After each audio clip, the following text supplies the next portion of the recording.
Man, I feel like I'm on the right path. Shit crazy. This morning, I go to the little local Circle K, grab me some gas and shit, and I see this white dude in a blue truck. You know, he lightweight mugging, but I ain't really paying no attention. But at the same time, I'm always gonna be aware of my surroundings and people's body language and hand gestures and motions and stuff like that. I'm just geared that way. I'm built that way, I guess we could say. I was raised that way, to be mindful of that type of shit. So I go in a little gas station, pay for my little gas, and he behind me. And I noticed when I was walking in the store, he doubled back into his truck. You know what I'm saying? Like he was grabbing something. I wasn't tripping. I wasn't really paying no attention. I don't care. And so as I'm in line paying for my gas, the little clerk, she like, oh, if you put your phone number in, you can get 40 cents off of the purchase price of a gallon, 40 cents off a gallon. I'm like, oh yeah, bet that. So I put my little phone number in there. I get my little 40 cents, I guess. And I noticed that he's standing a distance behind me. So as I'm turning around, I thought to pay for my gas, and I turn around, leaving about the store. I see how he posturing. He got his little pea shooter showing to make sure that I see it. You know what I'm saying? He wanted to make sure I seen it on his hip. So he not knowing, I got one across my chest. But my shit, you can't tell, you can't see it. So I'm sitting there pumping my gas, head on a swivel. You feel me? I feel the tension in the air for whatever reason. I just felt it. And the motherfucker gonna ask me, hey, why you say thank you to me? I said, say thank you? He said, yeah, when you was leaving out the store, I thought I heard you say thank you twice. And I was like, why are you saying thank you to me? I said, man, I said, I wouldn't even have a reason to say thank you. So to you, especially to you, so you must be hearing things. She's like, oh, okay, I'm just checking. I'm like, just checking, huh? But mind you, I'm already knowing he got the thing on his hip, and I got mine on my chest. But when he come out the store, he cover it up. So I'm really aware that this nigga on some bullshit, lightweight, and he just looking for something. So I'm saying all that to say, we got to constantly be mindful of navigating our way through this shit, because there's motherfuckers out here that's willing to trick you and set you up to be a victim. For one, that's what you don't want to be, a victim. And for two, they gonna throw themselves away. They want to do what they used to call suicide by cop.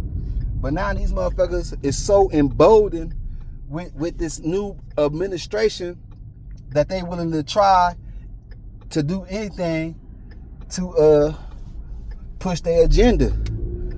You know what I'm saying? And or end they self by the hands of some unwilling person.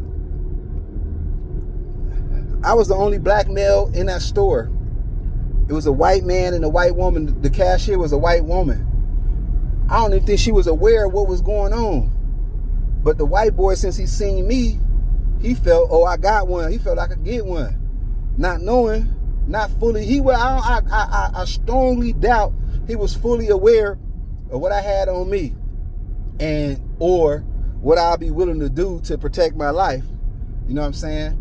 They thinking that, I feel like they think that because this new administration is in power, that they're gonna be able to get away with anything.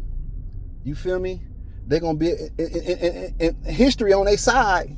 To be honest, history on their side, because in a situation like that, even if I would have did what I had to do and been successful, I still would have been found guilty.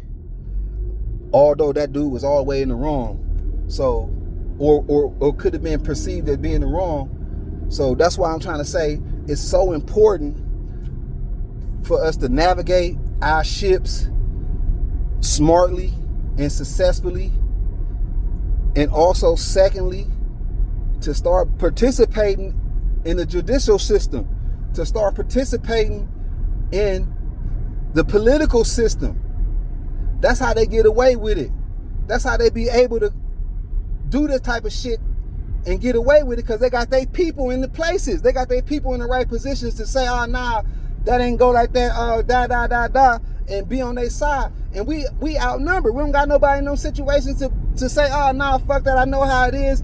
That motherfucker was on some bullshit. I could tell how he pushed up on it and how the shit unfolded, and be fair about the shit and stand for us. We got to stand for us, man. It's important that we participate in this political system, and it's important that we start looking out for each other, because they feel as though we don't matter to each other, so therefore they can get away with that type of shit. They can get away with certain type of shit. They have been getting away with it for years, and it's time for that shit to stop. It's time for that shit to end. The number one way we're gonna stop it and end it is by banding together and treating each other with a little bit more courtesy, a little bit more sympathy, a little bit more empathy. That ain't mean, I ain't saying you gotta break your back for nobody else, for none of your own people, but at the same time, give your own people the benefit of the doubt, and don't be so quick to crash out on them like you wouldn't be so quick to crash out on old boy. I ain't quick to crash out on my own people no more. So I damn sure ain't finna be quick to crash out in general. I got people depending on me. But at the same time, I'm willing to go for it. I'm willing to go. And I know that that's how I'm going to end up dying. I'm out.